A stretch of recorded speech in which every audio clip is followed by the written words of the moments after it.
Olá para quem estiver assistindo essa gravação. Estamos hoje em mais uma leitura do grupo do Genefil de Psicanálise, lendo sobre a psicopatologia da vida cotidiana. Continuemos. Ferenczi observou que o esquecimento de nomes também pode aparecer como um sintoma histérico. Nessa situação, ele mostra um mecanismo muito diferente do que é próprio dos atos falhos. A natureza dessa diferença é esclarecida por suas próprias palavras.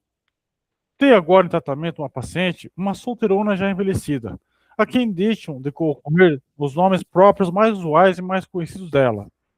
Se bem que, afora isso, sua memória seja boa. No decorrer da análise, ficou claro, mediante esse sintoma, ela visa documentar sua ignorância. Essa exibição ostensiva de sua ignorância, contudo, é, na verdade, uma censura a seus pais, que não lhe permitiram receber instruções superior.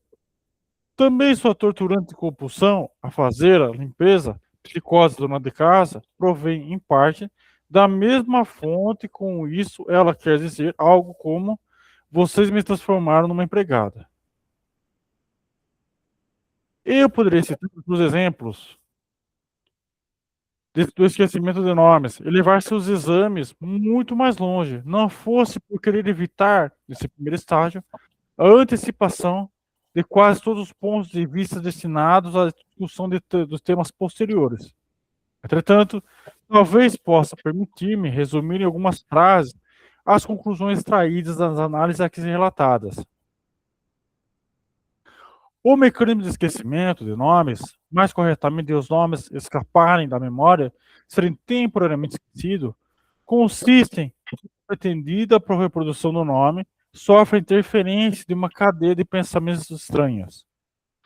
Não consciente no momento. Entre o nome, assim, perturbado, e o complexo perturbador, existe uma conexão pré-existente. Ou essa conexão se estabelece para sempre de maneira aparentemente artificiais, através de associações superficiais, externas. E dos complexos perturbadores, os mais eficazes mostram ser os autorreferentes, ou seja, os complexos pessoal, familiar e profissional. Um nome com mais de um sentido e, portanto, pertencente a mais de um grupo de pensamentos complexos é muitas vezes perturbado em sua relação com uma sequência de pensamentos, em virtude de sua participação em outro complexo mais forte. Entre os motivos para essas interferências, destaca-se o propósito de evitar que as lembranças se despertem desprazer. Em geral, posso distinguir dois tipos principais de esquecimento de nomes: os casos em que o próprio nome toca em algo desagradável e aqueles em que ele se liga a outro nome que tem esse efeito.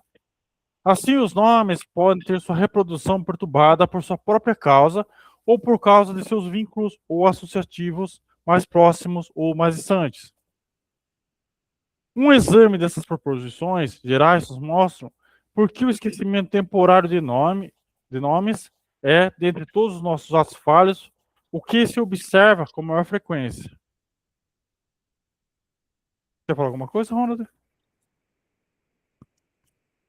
Não? Só dando ênfase aí à questão da que tem um, eu não sei se ele vai tratar disso, mas essa parte da linguagem, Hum, ela é muito artificial, né? sim.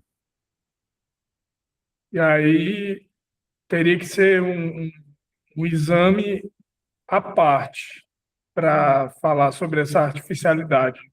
Sim. Porque para você ficar fazendo essas conexões que foram mal feitas, né? Seja por lapso ou por problema de lembrança, o sujeito não lembra e tudo, você tem que fazer isso, ao meu ver, né? Você tem que fazer isso separado. Porque se você fazer isso tudo junto, como ele faz aí no texto, Uhum, não estou aqui dizendo que o Freud fez errado, né? uhum. Eu só estou dizendo que hoje, se eu fosse fazer, faria isso de uma forma mais artificial para ver até que ponto essas conexões são mal feitas mesmo. Porque senão às vezes me parece que ele está esticando muito, entendeu? Uhum. Não é ele está fazendo conexões onde não existe conexões. Hum. Tá exagerando, né? Mas assim não explica, né? Nem que ele não tenha, que ele esteja exagerando, é que ele não explica direito como é que essas conexões são feitas. Sim. É que eu acho que ele está só introduzindo aí no texto, né? Talvez mais para Aham. frente ele explique melhor como que são essas relações. Ou às vezes é assim, a gente também tem que pensar que ele está dando um pontapé inicial no jogo. Então, muita Sim, coisa ele vai estar dando meio que um chute, meio que tentando explicar, ou tá faltando alguma explicação, porque ele realmente também não sabia, não entendia direito, né? Ele tá dando a inovação, ele tá falando, ó, tem um caminho aqui, mas para frente a gente pode trabalhar melhor isso aqui, entendeu? entendi. Por isso que muitas vezes eu acabo relevando muitos textos do Freud, porque ele tá fazendo um monte de coisa ao mesmo tempo, juntando um monte de pontos. É claro que alguns pontos não vão ficar bons. Aí que vem depois os outros, né? Até hoje em dia. Então, por isso que eu não sou muito rígido em algumas coisas nele, porque assim, ele tá tentando dar o jeito dele na época dele, né? Sim, sim. Mas não é, quer dizer que. Você lembra do exemplo da mortalha? Lembra qual? Explica um pouco para mim.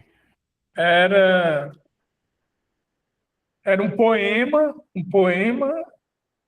e falava de pinheiros, o poema. Ah, sim. Em Aí alemão. ele concluiu que ele estava falando no fundo de uma mortalha, de um lençol branco, e esse lençol branco equivaleria à mortalha, e a mortalha seria alguém morto. Uhum. Não é muita, não são conexões demais, não, acho. Então, eu não sei se são de mais ou são de menos, porque às vezes ele pode ter omitido alguma parte do texto, pode estar em outro texto, mais coisas sobre esse assunto. Eu não Uhum. sei te dizer também, entendeu? Ele pode ali ter dado na verdade, às vezes faz sentido dentro da sessão, Ah, entendi, entendeu? entendi. Às vezes Dentro da sessão, aquela sessão específica, né? dentro daquele diálogo faz sentido. E você vai puxando. A pessoa lembra daquela construção que a gente viu, construção da análise? Lembro. Às vezes ele deve ter resumido um pouco o texto, alguma coisa assim. Eu não sei como que é esse texto em alemão, não sei. Mas ele pode ter simplesmente resumido um pouco o caso para caber no texto, para não ficar um texto longo, ou deve ter, ou ele fez alguma coisa dentro daquela conversa ali que ele foi puxando e faltou alguma coisa, entendeu? Então, É interessante. às vezes está dentro da sessão, é, faz parte. Uhum. Por isso que eu não sei, é por isso que eu não, igual eu falei, por isso que eu não levo tão a rígido muito alguns textos, não muitos, mas alguns textos, porque depois os outros analistas vão complementavam, tiravam, falar, por exemplo, assim, Bion já tira muito a parte sexual do estudo de Freud, Winnicott já vai mais para filosofia, Klein já vai mais, Klein e o Jung já vão um pouco mais para a parte simbólica, entendeu? Então por isso que eu falo, bom, fez sentido? Eu vou fazer o seguinte, eu Hum, quero fazer uma experiência contigo, ah, fazer uma. Depois a gente conversa, tá tá, certo? tá bom, Sobre isso. perfeito. Depois a gente vê isso, Tá, beleza. beleza? 19. Estamos, porém, muito longe de haver delineado todas as peculiaridades desse fenômeno. Outro ponto que quero assinalar é que o esquecimento de nomes é altamente contagioso. Numa conversa de duas pessoas, muitas vezes basta que uma delas mencione ter esquecido tal ou qual nome para que esse escape também a memória da outra. Nesses casos, esquecimento induzido, porém, o nome esquecido retorna mais facilmente. Esquecimento coletivo, a rigor, um fenômeno da psicologia das massas, ainda não se tornou objeto da investigação psicanalítica.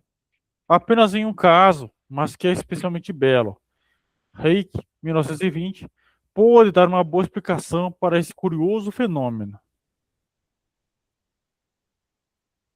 Num pequeno grupo de universitários, em que também havia duas estudantes de filosofia, discutia-se as numerosas questões suscitadas no campo dos estudos religiosos e no da história da civilização pela origem do cristianismo.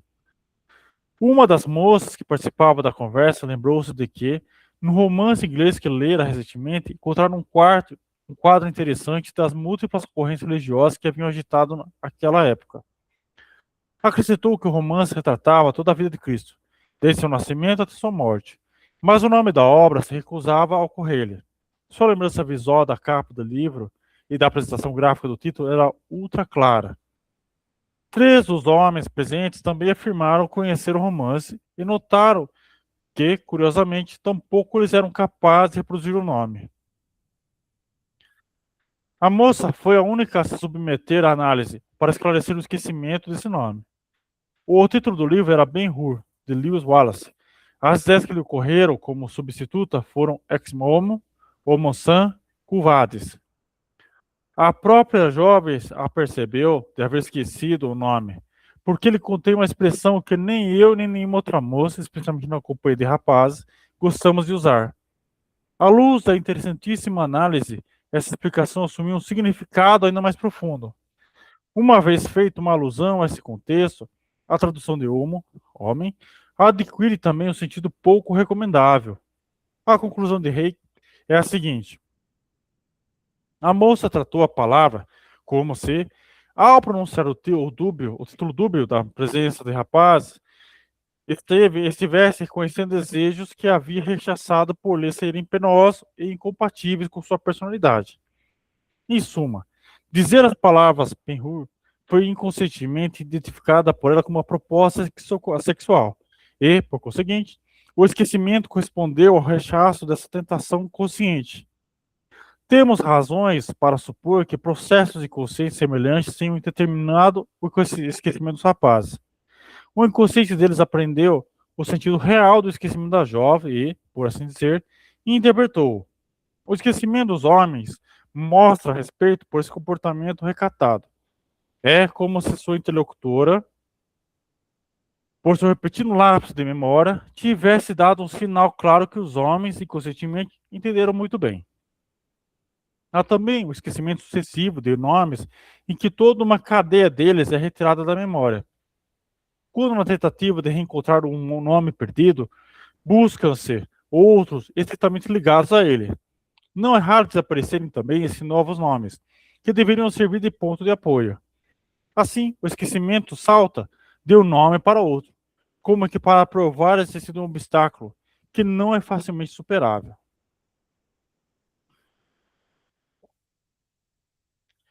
Capítulo 4. Lembranças de infância e lembranças encobridoras.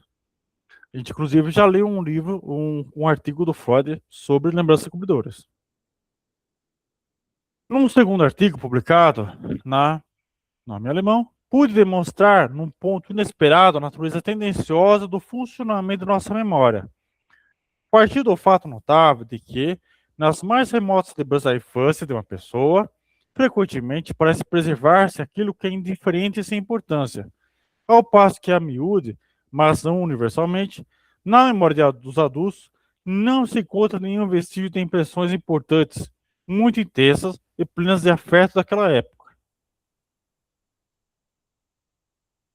Disso, você poderia presumir, já que é sabido que a memória faz uma seleção entre as impressões que lhe são oferecidas, que tal seleção se dá, na infância, com base em princípios inteiramente diferentes do que revigoram na época da maturidade intelectual.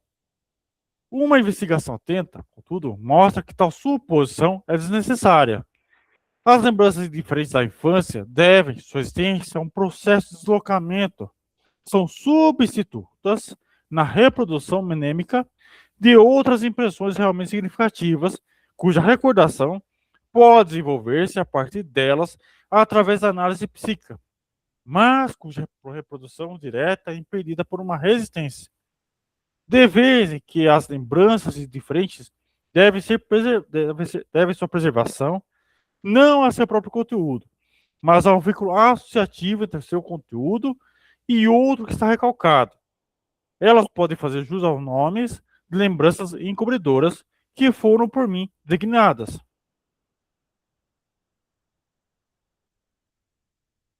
No artigo mencionado, apenas tangenciei, sem esgotá-lo de modo algum, a multiplicidade dos vínculos e sentido das lembranças encobridoras. No exemplo que ali analisei, detalhadamente, enfatizei, sobretudo, a peculiaridade da relação temporal entre a lembrança encobridora e o conteúdo encoberto por ela. Naquele exemplo, o conteúdo da lembrança encobridora pertencia a um dos primeiros anos da infância, ao passo que as vivências de pensamento, por elas substituídas na memória, que haviam permanecido quase inconscientemente, correspondiam a épocas posteriores na vida do sujeito. Designei esse tipo de deslocamento de retroativo ou retrocedente. Talvez seja mais frequente encontrar a relação oposta, uma impressão indiferente da época recente se consolida na memória como lembrança encobridora. Apesar de dever esse privilégio apenas à sua ligação com o evento anterior, que as resistências impedem de ser diretamente reproduzidos. Essas seriam lembranças encobridoras, adiantadas ou avançadas. Aqui o essencial de que se ocupa a memória situa-se na ordem temporal atrás da lembrança encobridora. Por fim, temos ainda a terceira possibilidade, em que as lembranças encobridoras vinculam-se à impressão encoberta não só por seu conteúdo, mas também pela contiguidade temporal. Essas são lembranças encobridoras simultâneas ou contíguas. Interessante, hein? Elas são o oposto de retroativo é ativo, né? Retroativo? É, porque ele fala em retroação, Fala retroativo, ó. Fala de retroativo ou retrocedente. aí depois tem o ativo aí. Eu acho que ele fala em ativo. Adiantadas e avançadas. E simultâneas e contíguas. Aham. Simultânea seria tipo quando tem segundo Jung, tem uma, como é que ele chama? Agora esqueci o termo. Quando tem uma sincronia. Hum. É, Por eu acho. exemplo, você pensa o que eu estou pensando agora. Hum. Não é simultâneo isso? Sim. Só que eu não sei porque ele está falando de lembranças, né? Ele está É. falando de conteúdo de pensamento. Uhum. Então, nesse caso aqui, ele está falando assim, ó. Por fim, temos ainda a terceira possibilidade, que a lembrança encobridora vincula-se à impressão encoberta não só por seu conteúdo, mas também pela sua contiguidade temporal. Essas são lembranças encobridoras simultâneas ou contíguas.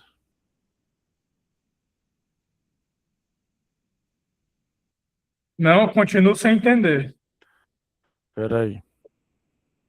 O que quer dizer contiguidade? Eu acho que é relação de proximidade. Será? Vamos ver aqui. Contiguidade. É isso mesmo. Ó. Contiguidade refere-se ao estado de coisas ou objetos que estão fisicamente próximos, em contato imediato ou lado a lado. O termo é amplamente utilizado para descrever vizinhanças ou adjacência, embora seu significado possa expandir dependendo do campo de estudo. Eu acho que em outros termos é o que eles chamam de vizinhança, né? É. Então, ele está falando aqui, ó. Vamos pensar aqui. Então, a primeira parte daqui desse conteúdo aqui não é só o conteúdo, mas é contiguidade ou vizinhança temporal. Hum, Entendeu? É uma proximidade temporal. Mas quando eu, por exemplo, não vejo o objeto e eu sei, eu intuitivamente sei que o objeto está ali. Hum,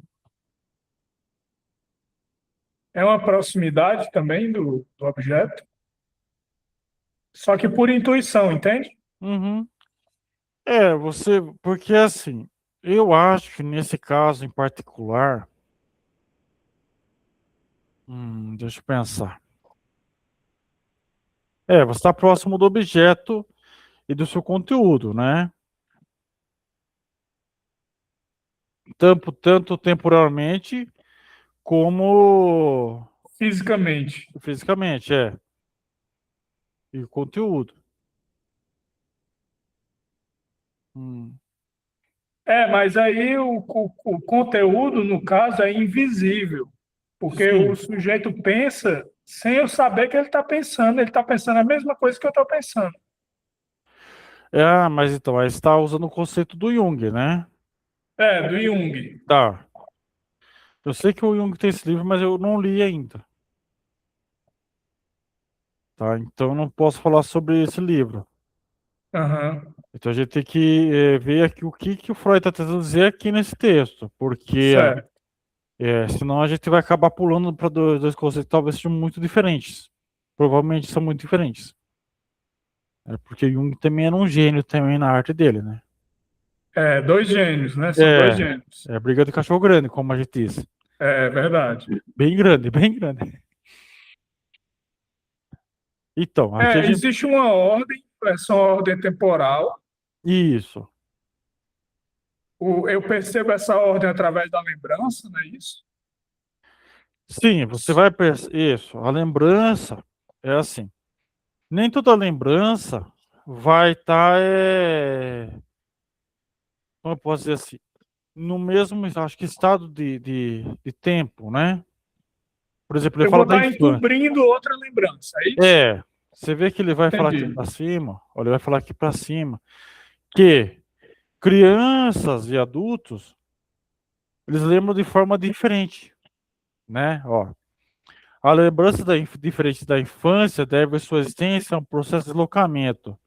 São substitutas na reprodução mnêmica de outras impressões realmente significativas cuja recordação pode desenvolver-se a partir delas através da análise psíquica, mas cuja produção direta é impedida por uma resistência. Aqui que está o encobridor, né? De vez que as lembranças indiferentes devem sua preservação não a seu próprio conteúdo, mas a um vínculo associativo entre o seu conteúdo e outro que está recalcado, que está encoberto, né? Aí deixa eu entender, eu erro as palavras porque eu não adequo a minha lembrança à outra, uma se encobre da outra. Você erra a lembrança Eu erro a lembrança, mas eu terei um erro de linguagem também, também. Vai ter um duplo erro. um duplo erro. É, porque como ela está recalcada, aí vai ser colocado alguma coisa por cima dela, Mas um entendeu? duplo erro, peraí, um duplo erro seria a oposição do correto, né? Do que seria o correto. Fica um duplo erro porque assim, você vai lembrar de uma situação que não aconteceu. E você vai falar sobre essa situação que não aconteceu, ou que você está substituindo ela, para não chegar naquela lembrança que está encoberta. Por isso que eu falei que é duplo erro. Porque você está falando certo, mas e lembrando, só que está lembrando errado. Mas assim, as palavras não são necessariamente conectadas com aquela memória que está encoberta. Ah, Faz sentido o que entendi. eu, faz sentido o que eu falei? Entendi. É tipo uma desigualdade. Por exemplo, assim, vamos pensar que a gente foi no museu. A gente pegou lá o grupo lá e foi no museu. E aí tinha um quadro, uma pintura.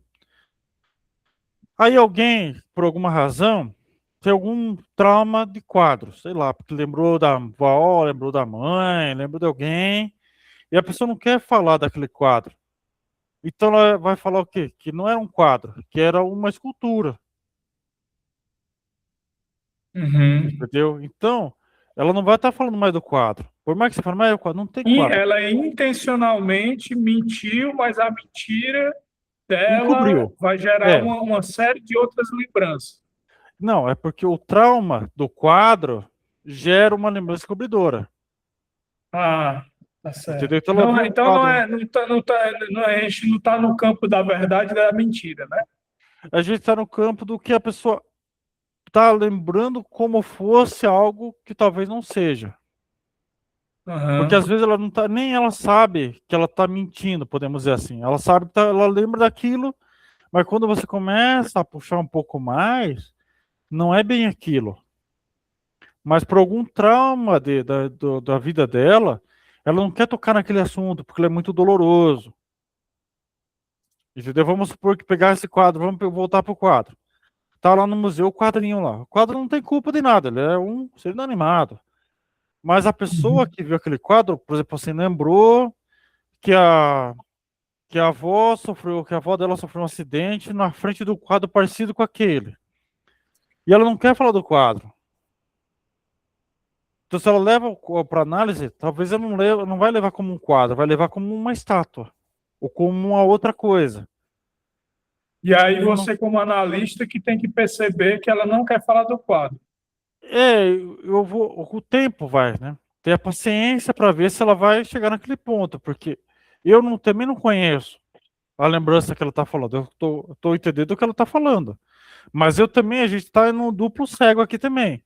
Eu e a pessoa, porque eu não sei se é uma lembrança cobridora ou se não é, porque é uma lembrança dela, é uma vida dela. E eu não sei se é um fato ou não. É o tempo que vai me dizer, entendeu?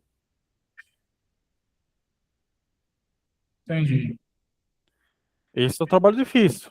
Por isso que é um trabalho de arqueologia, igual Freud fala. Faz sentido?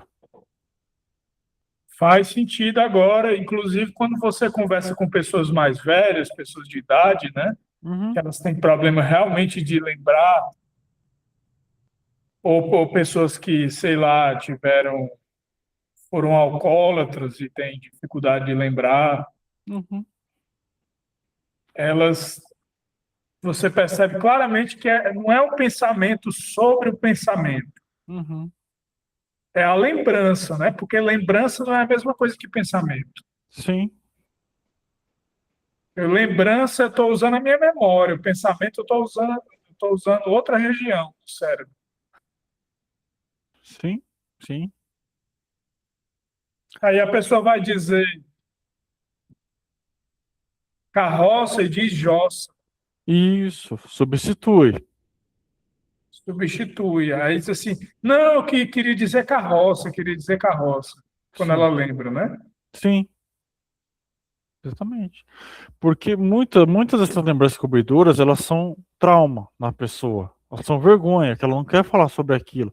Não é maldade, muitas vezes. Na maior parte das vezes não é maldade. É que a pessoa, ela oprime aquilo dentro dela, recalca dentro dela aquilo, fica no inconsciente. E ela não quer expor Aham. aquilo. Por isso que o Freud ele vai falar uma coisa que eu acho fantástica, que assim, a psicanálise não é para todo mundo.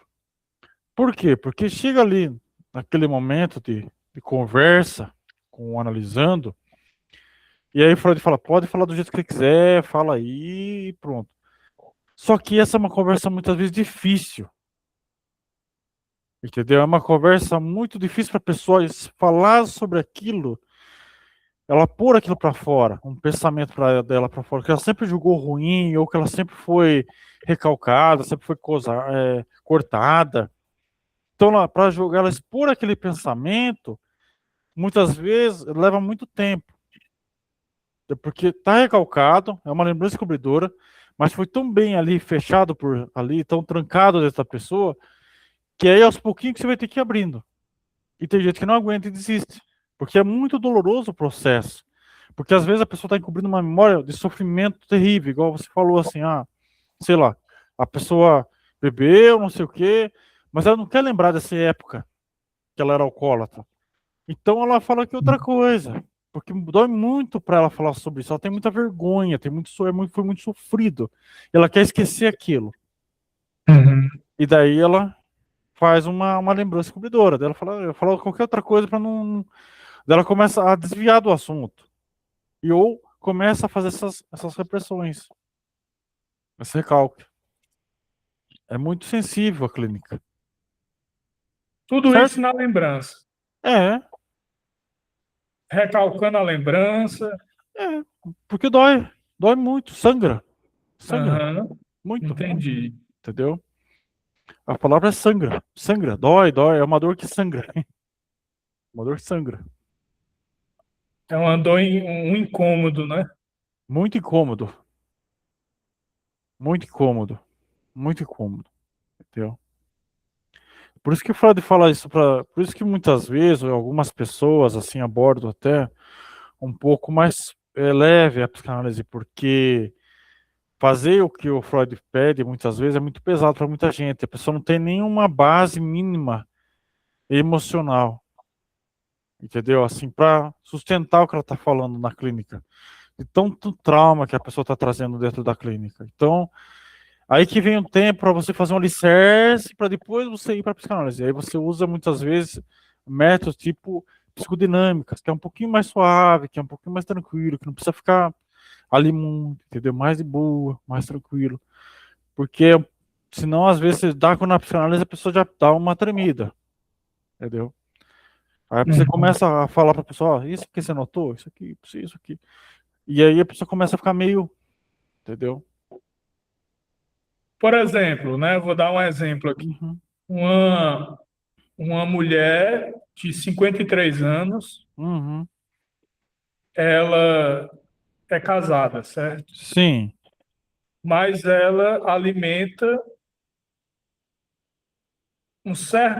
uma certa atração por um jovem, bem mais jovem que ela. Hum, Então ela começa a dizer que tem carro, que tem isso, que tem aquilo, que é bem-sucedida, que e etc. uhum. Só que ela não quer largar o marido dela. Sim. Então o que é que ela começa a fazer? Ela começa a fantasiar com o mais jovem Uhum. para satisfazer uma. Mas quando ela é confrontada com a moral, ela tem o marido dela. Sim. Então aí já é um caso de recalque também, né? Também é um caso que tem que ser trabalhado, ver mais a fundo, sabe? Porque tem ali o que está incomodando ela naquele casamento, o que é isso que está comparecendo nela. Só que muitas vezes para ela falar sobre isso, para ela entender que a clínica é um ambiente seguro, leva um tempo, entendeu? Que aquilo não vai vazar, que aquela informação, que aquelas fantasias e tudo mais não vai vazar, leva muito tempo. É bem complicado. É incômodo porque em alguns registros essa mesma mulher que eu estou dizendo, ela diz que ela teve momentos muito doentes e que ficava muito longe do marido. Uhum. Então, dá para você concluir que ela não gostava da presença do marido ou que, por algum outro motivo, ela ficou longe do marido. E, querendo ou não, você ficar longe, você se distancia, né? Então, dentro da clínica, dificilmente a gente conclui alguma coisa.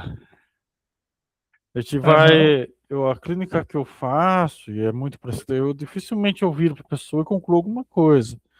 A gente sempre vai aos pouquinhos fazendo, trabalhando um pouquinho de pouquinho para entender, ou pelo menos chegar próximo do entendimento. Porque concluir é uma palavra muito pesada dentro da clínica. Ainda mais a gente sabendo quantos fatores tem, entendeu? Por Uhum. exemplo, assim, uma coisa que eu sempre levo muito na clínica, trago sempre para os meus analisandos, é eu não tenho resposta para tudo. Não espere de mim resposta para nada. Na verdade, não espere de mim para resposta para nada. Vamos ver onde a gente pode chegar. Porque tem muitas dessas resistências das lembranças dentro da pessoa E elas são muito dolorosas, e às vezes a pessoa não está pronta para aquilo. E esse aqui, aos pouquinhos, até chegar ao ponto, ela está pronta. Então, mesma situação que você falou, a mulher ficou doente, mas ela ficou doente por quê? Às vezes ela ficou doente porque ela pegou um vírus, ou porque foi uma doença psicossomática, ficou doente para se afastar do marido mesmo, ou às vezes foi só uma coisa que aconteceu ali, por alguma outra razão. Então você não fica Ela muito ficou doente por trabalhar demais. pronto, mas então, você tem que ver se você trabalhar demais também, se não é uma fuga, se não é uma compensação, se não é uma forma dela fugir da fantasia dela, entendeu? Se não é uma outra coisa, ou precisou, foi um momento de demanda. Uhum. Muita possibilidade. Não dá É. muita coisa. Vamos seguir mais um pouquinho o texto. Vamos lá. Quanto de nossa reserva menêmica pertence à categoria das lembranças encobridoras e qual o papel desempenhado por elas nos diferentes processos de pensamento neurótico são problemas importantes que não abordarei em meu artigo anterior. Não abordei no meu artigo anterior. E nem os abordarei aqui. Importa-me apenas enfatizar a identidade entre o esquecimento de nomes próprios, segundo a ilusão da memória, e a formação das lembranças encobridoras. À primeira vista, as diferenças entre os dois fenômenos são muito mais flagrantes do que as eventuais analogias. O primeiro fenômeno refere-se a nomes próprios. Aqui trata-se de impressões completas, de algo que se vivenciou quer na realidade, quer no pensamento. Ali temos uma falha manifesta da função menêmica. Aqui é um ato de memória que nos parece estranho. Num trata-se de uma perturbação momentânea, pois o nome agora esquecido pode ter sido corretamente reproduzido 100 vezes antes e voltará a poder sê-lo de amanhã em diante. No outro, trata de uma posse permanente e constante, pois as lembranças diferentes da infância parecem ter o poder de nos acompanhar durante grande parte da nossa vida. Ou seja, o problema nesses dois casos parece ter um enfoque completamente diferente. Num tem-se o esquecimento, no outro a retenção, que desperta a nossa curiosidade científica.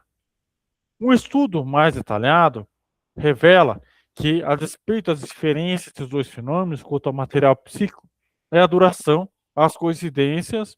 Espera um momentinho.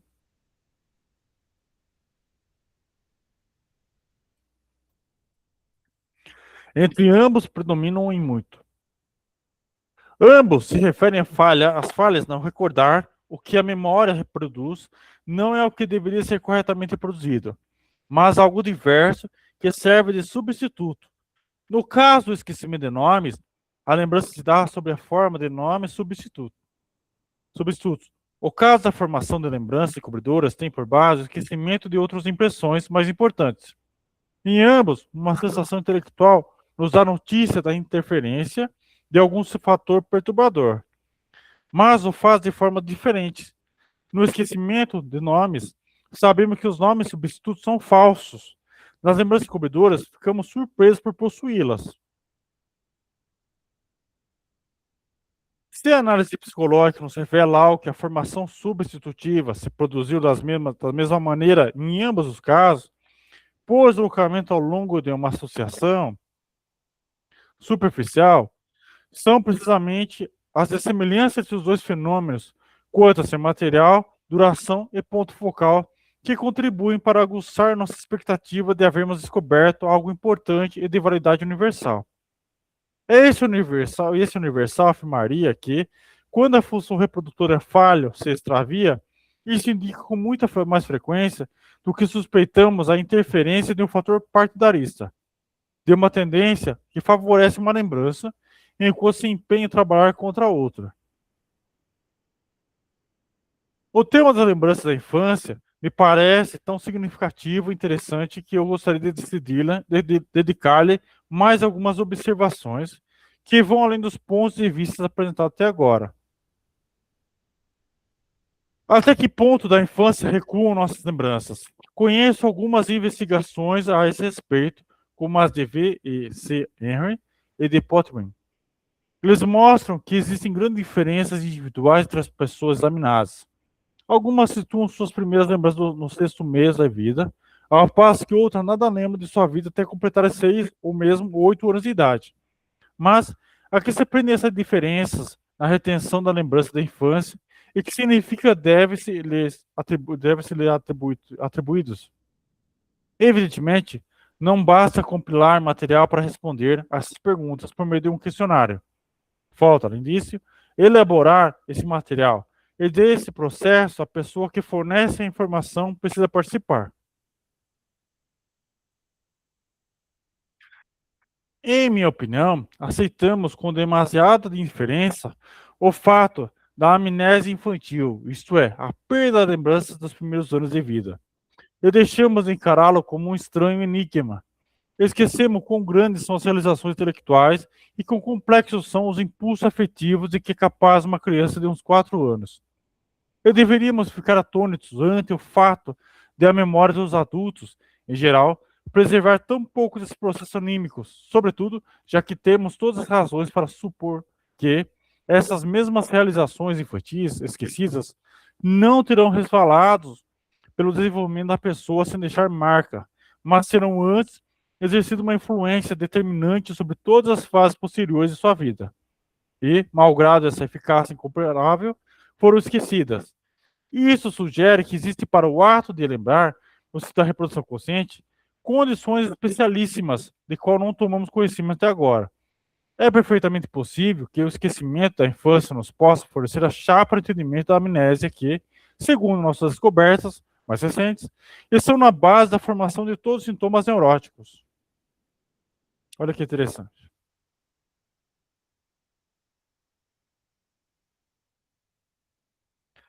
Dentre lembranças infantis conservadas, algumas nos parecem perfeitamente inteligíveis, ao passo que outras parecem estranhas ou incompreensíveis. Não é difícil corrigir alguns erros contra ambas as espécies. Quando as lembranças conservadas pelas pessoas são submetidas à investigação analítica, é fácil determinar que nada garante sua exatidão. Olha que interessante, eu não falei, Ronald, olha. Eu acabei de falar, né? Algumas das imagens minêmicas certamente são falsificadas, incompletas, deslocadas no tempo e no espaço. É evidente que não são dignas de crédito, declarações das pessoas indagadas. No sentido, por exemplo, de que sua primeira lembrança provém do segundo ano de vida. Peraí, que é interessante.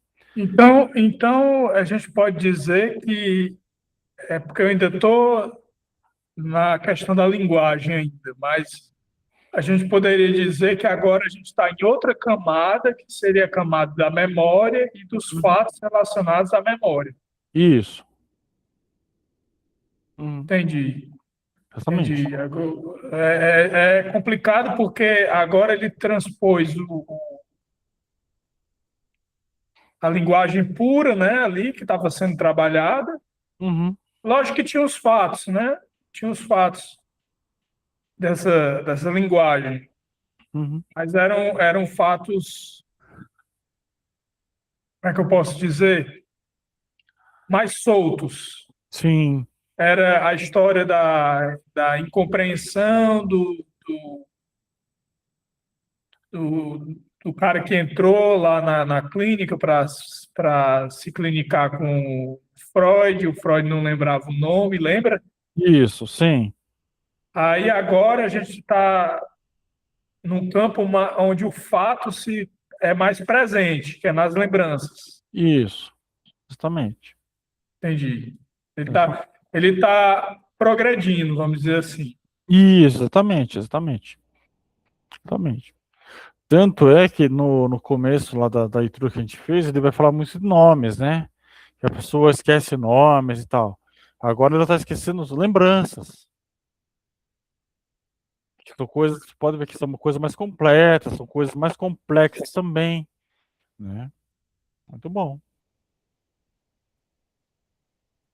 Além disso, logo se descobre motivos que tornam compreensível a distorção e deslocamento da experiência vivenciada, mas que, ao mesmo tempo, mostram esses erros na recordação não podem ser causados simplesmente por uma memória traiçoeira.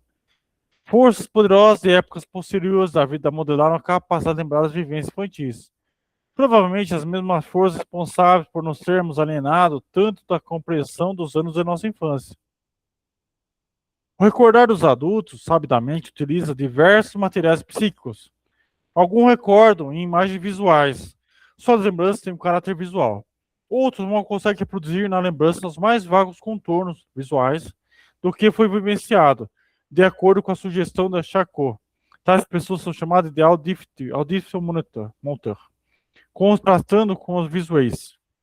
Olha que interessante. São categorias. Nos sonhos, essas diferenças aparecem. Todos sonhamos predominantemente em imagens visuais, mas esse desenvolvimento se inverte igualmente no caso das lembranças infantis. Essas são basicamente visuais. Mesmo nas pessoas cujo recordar posteriores carece de elementos visuais. O recordar visual, consequentemente, preserva o tipo de recordar infantil.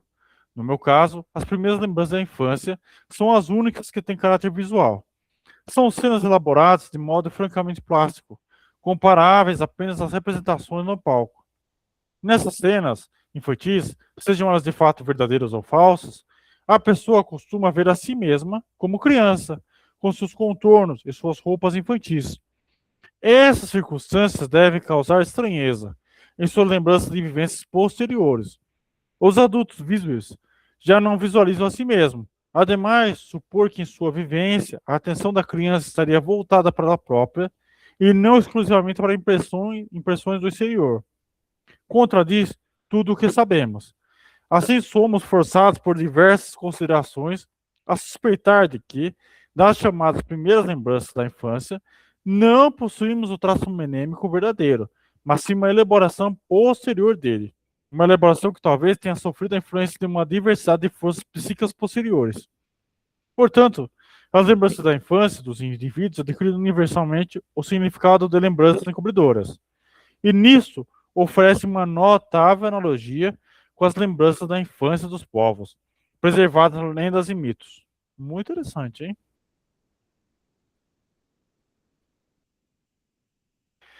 Quem já empreendeu uma investigação anímica de várias pessoas pelos métodos da psicanálise terá compilado, no decorrer de seu trabalho, inúmeros exemplos de todo tipo de lembranças cobridoras. Contudo, o relato desses exemplos é extraordinariamente dificultado pela natureza já apresentada das relações das lembranças da infância e a vida posterior.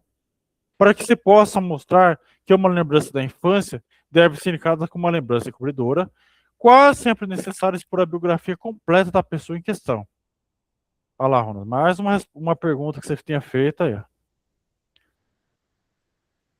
Claramente é possível tirar uma lembrança cobridora de seu contexto para descrevê-la em separado, como num belo exemplo que se segue. Um homem de 24 anos conservou a seguinte imagem de seu quinto ano de idade. Ele está sentado no jardim de uma casa de veraneio, numa cadeirinha ao lado da tia que tenta ensinar-lhe a letra do alfabeto a letra do alfabeto. A distinção entre o M e o N lhe traz dificuldade. Ele pede à tia que lhe diga como discernir uma da outra. A tia lhe indica que o M tem um pedaço inteiro a mais do que o N. O terceiro traço não parecia haver nenhuma razão. Não parecia haver nenhuma razão para duvidar da veracidade dessa lembrança da infância.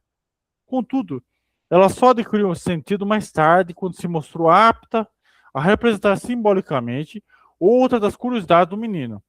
É que, assim como nessa época ele queria saber a diferença entre o M e o N, mais tarde se empenhou em descobrir a diferença entre os meninos e as meninas. E sem dúvida, teria gostado de que justamente essa tia fosse sua mestra. Nessa ocasião, ele descobriu ainda que a diferença era semelhante, que o menino também tinha um pedaço inteiro a mais do que a menina. E, adquirido esse discernimento, ele evocou a lembrança de suas correspondentes em curiosidade infantil. Aqui está outro exemplo de anos posteriores à infância. Um homem com graves inibições em sua vida amorosa, agora com mais de 40 anos, é o mais velho de 9 filhos. Tinha 15 anos quando nasceu o mais novo de seus irmãos, mas afirma que há absoluta certeza que nunca havia notado nenhuma das gestações de sua mãe. Sob a pressão da minha incredulidade, ocorreu-lhe a lembrança de certa vez, aos 11 ou 12 anos, ter visto a mãe desatar a saia apressadamente diante do espelho. Acrescentou então, sem ser pressionado, que ela chegara da rua e inesperadamente sentira as contrações do parto. O desatar da saia era uma lembrança cobridora do parto. Voltaremos a deparar com a utilização dessas pontes verbais em outras ocasiões, em outros casos. Gostaria de mostrar com um único exemplo como uma lembrança cobridora da infância pode ganhar sentido através da elaboração analítica, quando antes não parecia ter nenhum. Quando aos 43 anos comecei a dirigir meu interesse para o resto da lembrança da minha própria infância, ocorreu-me uma cena que por muito tempo, desde o passado mais remoto ao que me parecia, vez por outra me chegava à consciência, e que eu tinha muito bons indícios para situar numa época anterior a meus 3 anos completos. Eu me vi exigindo alguma coisa chorando parado diante de uma arca, casting, também caixa, cuja porta do meu meio-irmão, 20 anos mais velho do que eu, mantinha aberta. Então, de repente, linda e esguia minha mãe entrou no quarto como se estivesse voltando da rua. Foi com essas palavras que descrevi a cena da qual tinha uma imagem plástica, mas a qual não sabia mais o que fazer. Se meu irmão queria abrir ou fechar a arca, em minha primeira tradução da imagem, eu chamaria de armário, porque eu estava chorando. E o que tinha chegado, e o que tinha chegado, a chegada da minha mãe a ver com tudo isso, me era obscuro. A explicação que eu me sentia tentando a dar a mim mesmo era que se tratava da lembrança de alguma brincadeira implicante de meu irmão mais velho, que minha mãe teria interrompido. Não são raros esses mal-entendidos de uma cena infantil, preservada na memória. A situação é lembrada, mas não se sabe ao certo que está centrada e não se sabe em qual desses seus elementos deve recair o centro psíquico. O esforço analítico levou-me a uma concepção totalmente inesperada da cena. Eu sentir a falta de minha mãe e passar a suspeitar de que ela estivesse trancada nesse armário ou arco, e por isso pedira a que meu irmão abrisse sua porta. Quando ele me atendeu e me certifiquei de que minha mãe não estava no armário, comecei a chorar. Esse era o momento preservado por minha memória, seguindo-se de imediato o aparecimento da minha mãe, que aliviou minha inquietação ou minha saudade.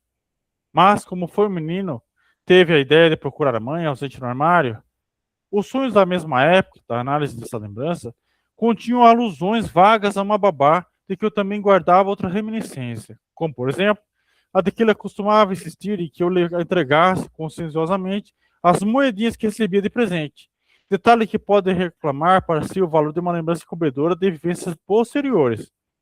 Assim, resolvi que dessa vez facilitaria para mim o trabalho da interpretação, e perguntaria à minha mãe, já agora idosa, sobre essa babá. Fiquei sabendo em muitos detalhes, entre eles que essa pessoa esperta, mas honesta, praticara grandes furtos na casa enquanto minha mãe convalescia do parto e que, por iniciativa do meu irmão, fora levada ao tribunal.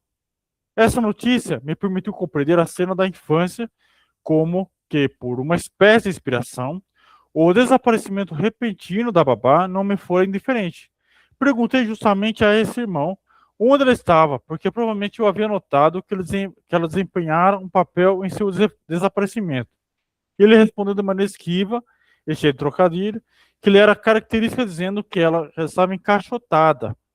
Na época, entendi essa resposta de maneira infantil, ou seja, literalmente. Mas parei de fazer perguntas, pois não havia mais nada a investigar.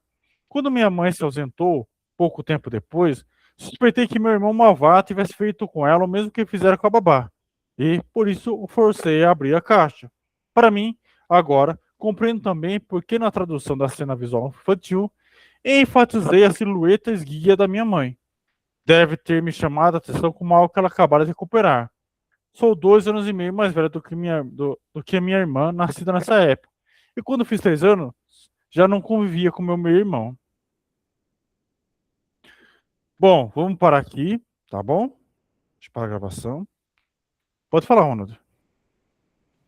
Não, só essa questão dos restos que ele fala, né, em relação à lembrança, você tem certos resíduos que estão lá na infância, Uhum.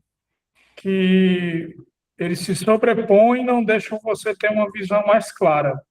Sim, E aí essa visão, às vezes, que você pode ter muito clara da sua vida, é uma visão obscurecida, sim. porque você recalcou, não sei se é a palavra certa, recalcar, Uhum. mas você pegou esses restos de lembranças e não atualizou adequadamente. Isso. Exatamente. Exatamente. Exatamente. É aí que tá a grande questão, né? É o que ele falou, ele tinha essa questão visual, mas ele não sabia exatamente o que estava faltando. Ele teve que fazer uma construção para ir aos poucos montando. Perfeito? É aí onde está o trabalho. Exatamente. Por isso que leva tempo. Por isso que leva tempo. Muito tempo. Pois Bom, é, eu queria falar contigo. Você disse que cobra R$ 100, né? isso. Deixa eu parar a gravação. Peraí. Para a gravação aí.